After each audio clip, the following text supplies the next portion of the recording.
What makes a hero? Are they forged from iron? I just finally know what I have to do. Built by science? Handed to us from the heavens? Or is it magic? It felt very magical to us. I think we knew we were making something special, but Marvel didn't expect Iron Man 1 to become what it was and this massive hit and the beginning of a franchise. I was really excited because of what I'd seen Marvel do with Iron Man. I'm always amazed when anything happens in Hollywood that's difficult that works. Obviously, there's been a bunch of superhero movies that don't work. There's got to be something Marvel is doing right. One studio set out to prove they could take their passion from page to screen. There's a bit of osmosis that comes from being part of the Marvel family, where you start thinking about the company and the kind of legacy as a whole. Everyone involved came at it, I think, for the right reasons. This company loves making these films, which I think why they're so successful so far.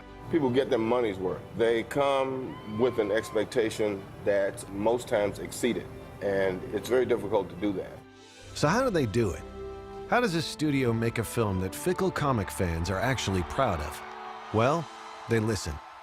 Mostly studios try to guess what people want to see, and they try to follow trends, and that only goes for so long. But this is a whole other way of playing the game, and it's very exciting, I think. And I really think it just comes down to the people. Some people just know movies. And for those of us who love movies, one studio brings us the mightiest heroes of all.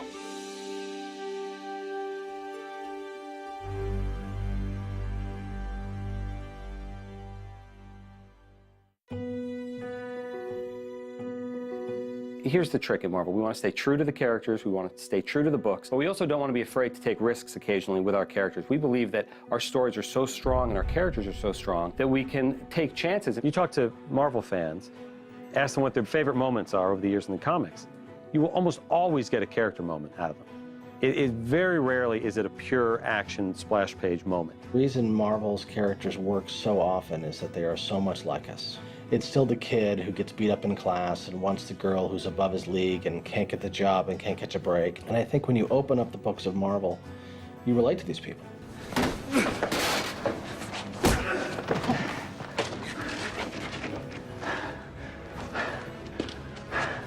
You just don't know when to give up, do you? I can do this all day. There is a wish fulfillment aspect to, wow, I would love to be a billionaire who could travel the world and do whatever he wants, or I would love to be a super soldier.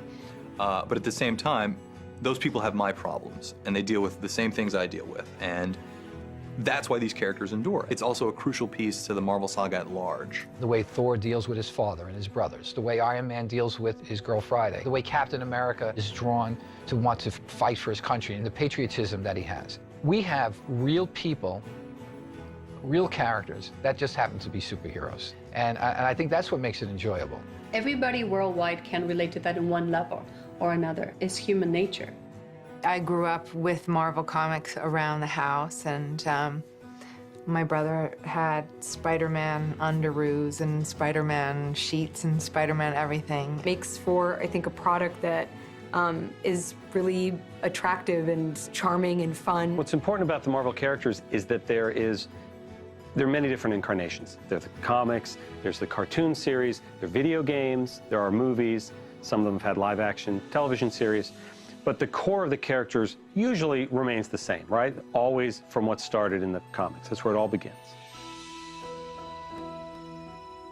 The company we now know as Marvel was first known as Timely Publications and originated from the minds of Jack Kirby and Joe Simon. Together, the two writers and artists gave birth to the first true superheroes. Joe Simon and Jack Kirby putting a star in red, white, and blue on that hero, on that soldier, on that scrawny kid who yearns to be a part of the battle was brilliant. And that is where it all started. We were doing very well there. We're on top of the world with Captain America, and then we had USA Comics. Martin Goodman was the publisher there, and he had a lot of relatives working there. One of those relatives was a cousin named Stanley Lieber. Hired as an office assistant, he soon became much more. In a few short years, comic book fans from around the world would know him by his pseudonym, Stan Lee. I often look back at the characters that came out of Stan Lee's imagination and all of his co-creators. Jack Kirby, Joe Simon, Steve Ditko, Bill Everett, many, many others. The early 60s in the famous Marvel bullpen, and think about the characters that came out of that. Spider-Man, the Fantastic Four, the Incredible Hulk, Iron Man, Thor. It's incredible.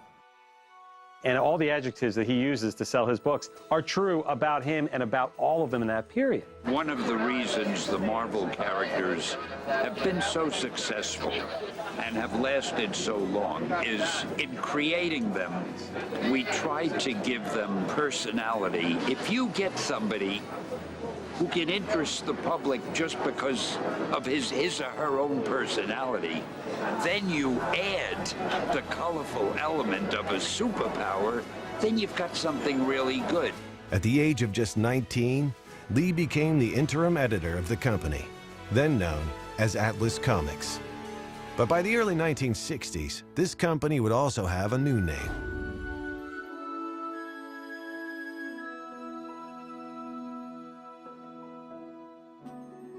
With its continued success and its stable of superhero superstars, Marvel soon began looking to branch out beyond the publishing world.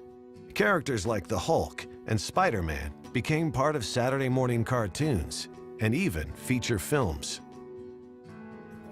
Marvel Studios president Kevin Feige, who got his start with Marvel on the original X-Men film, had an idea. My memory of Kevin was he was working for Lauren Schuler Donner at the time, and she kind of had him on set all the time, mostly because he was a big geek and a big X-Men fan, and we became friends and hit it off, and spent like a lot of our time just nerding out on all kinds of sci-fi, Star Trek, everything. And it was great. It was great to have him there because, you know, when you're in the insanity of making a movie and all the politics involved and the stress and the budget and the schedule, it's nice to have a guy around who cares about the creative as much as you do. By the mid-2000s, Marvel began to rethink their strategy of how their characters were represented in feature films.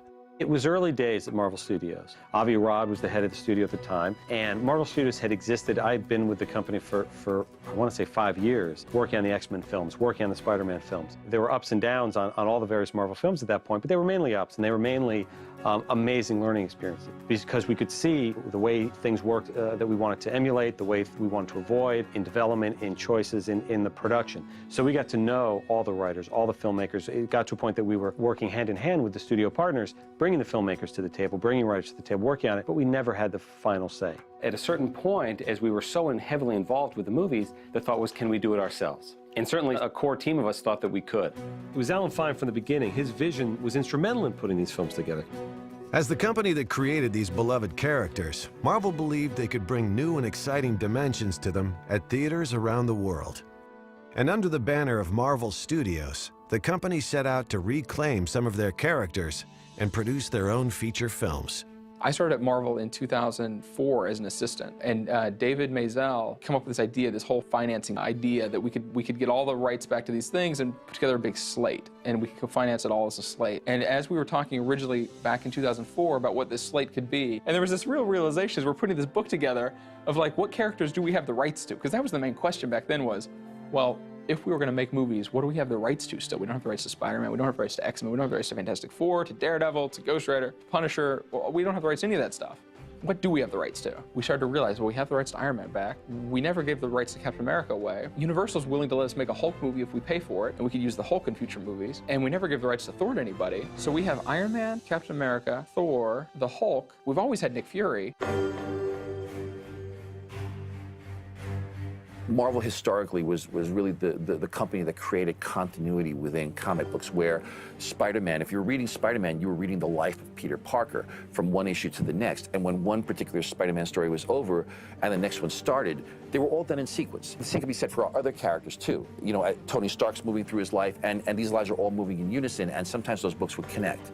And when they connect, those were the coolest things ever, because those characters would team up, and sometimes they'd fight and then realize, hey, we're all on the same team, and then go fight the bad guy. Knew about the Marvel Universe to some degree, reading about this universe and discovering this whole other world. And I think that was the joy about having so many sources of information, was there was constantly new things to inspire you. And books with pictures, who doesn't like that? this sense that each individual installment, whether it be a film or whether it be an individual comic or a series of comics, is actually just one little brick in a larger mosaic that is the big picture of this entire world of fantasy where all this cool stuff happens and it's all going on and it can impact and bounce around back and forth. Would it be possible to create a similar Marvel universe on film? With the new studio setup, the way things work now, is there more of an opportunity for a crossover here and there with Marvel characters in a movie? So say somebody might show up in a Hulk movie down the road. I think if you listen to the characters I named that we are working on currently, and you put them all together, there's no coincidence that may someday equal the Avengers. I think just having that possibility on the horizon is something that excites all of us. Kevin had this really strong notion that we could bring the bigger Marvel universe all together. The great thing is you can always peel the onion, right? The layers are so rich on every Marvel character, and the mythology is so deep that as long as there's that endpoint, I don't care if that endpoint is a comic or a cartoon or a pair of pajamas. It's the surface level of the onion, and you start peeling it back and peeling it back, and it can go deep. You know, in the movies, we want it to be the same thing. You can watch the movie once, and there it is, surface level. Hopefully it's a great time. But you can keep going deeper and deeper and seeing more of the mythology and seeing more of the continuity.